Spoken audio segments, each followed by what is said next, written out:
Dubai के एक global stage पर 139 देशों के बीच एक भारतीय महिला का नाम गूंजता है और अगले ही पल उसे दिया जाता है $1 मिलियन का अवार्ड। लेकिन हैरानी की बात यह नहीं है कि उसे इतने पैसे मिले। हैरानी की बात यह है कि उस महिला के पास ना कोई बड़ा स्कूल था, ना कोई यूनिवर्सिटी डिग्री की लंबी लिस्ट और ना ही वो किसी सरकारी सिस्टम का हिस्सा थी। फिर भी उसने ऐसा क्या किया कि 5000 से ज्यादा नॉमिनेशंस में से सिर्फ उसी को चुना गया। उसने ना स्कूल बनाया बल्कि पूरा शहर ही स्कूल बना दिया। आज की कहानी उसी भारतीय महिला की है जिसने ये साबित कर दिया कि अगर सिस्टम काम नहीं करता तो सिस्टम के बाहर जाकर भी इतिहास लिखा जा सकता है।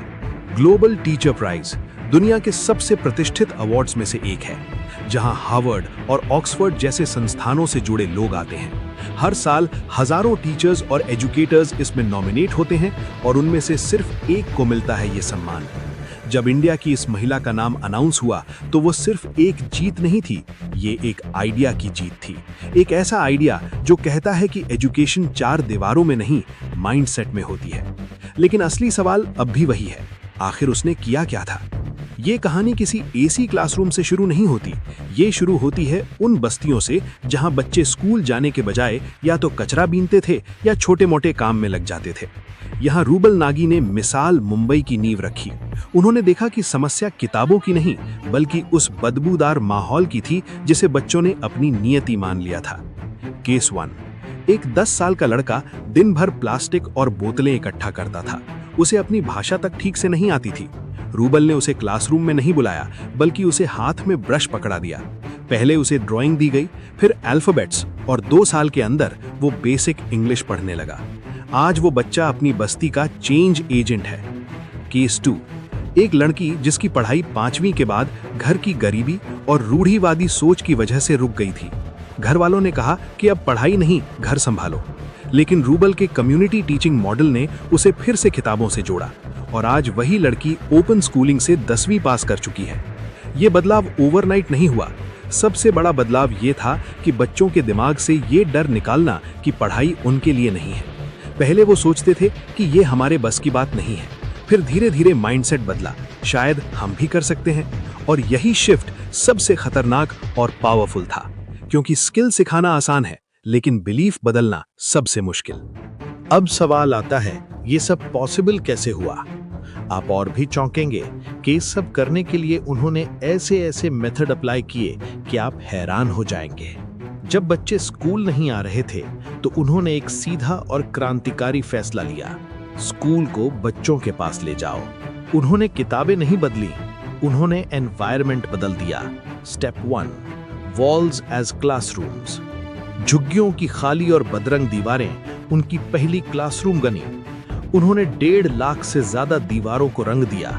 उन पर अल्फाबेट्स लिखे गए, मैप्स बनाए गए, नंबर्स, शेप्स, एनिमल्स, सब विजुअल्स में। अब बच्चा पढ़ने नहीं बैठता था, वो खेलते खेलते सीख रहा था। Step 2, sanitation and trust. उन्होंने सिर्फ पेंट नहीं किया बल्कि घरों की वाटरप्रूफिंग और साफ सफाई भी करवाई। जब बस्तियां चमकने लगी तो वहां रहने वाले लोगों का माइंडसेट बदल गया। उन्हें लगा कि वो भी सम्मान के हकदार हैं। Step 3, empowering the mothers. Rubal ने देखा कि अगर मां जागरूक नहीं होगी तो बच्चा कभी स्कूल नहीं टिकेगा। उन्होंने औरतों के लिए सिलाई और कंप्यूटर सेंटर खोले। जब मां सशक्त हुई तो बच्चों का भविष्य सुरक्षित हो गया। पहले 2 साल मुझे पेरेंट काउंसलिंग करने में चले गए कि आपको बच्चों को स्कूल भेजना ज़रूरी क्यों है, बिकॉज मैक्सिमम पेरेंट्स बोल रहे मैम स्कूल जाने की क्या ज़रूरत है, मैम 8-9 साल का बच्चा होगा तो कमाने लग जाएगा।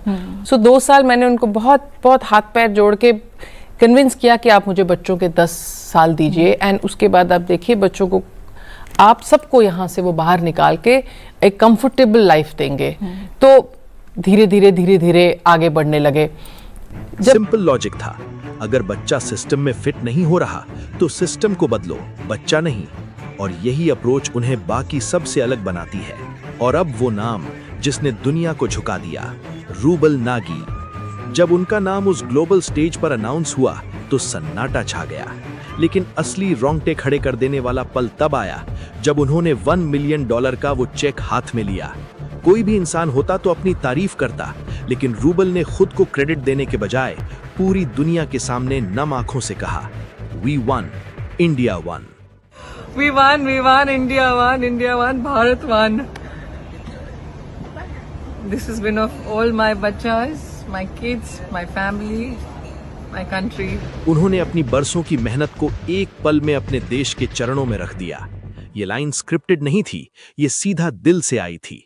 और यही रीजन है कि ये जीत सिर्फ उनकी नहीं लगी, पूरे देश को अपनी लगी। खुद को जीरो बनाकर अपने देश को हीरो बनाना ही एक सच्चे लीडर की पहचान है।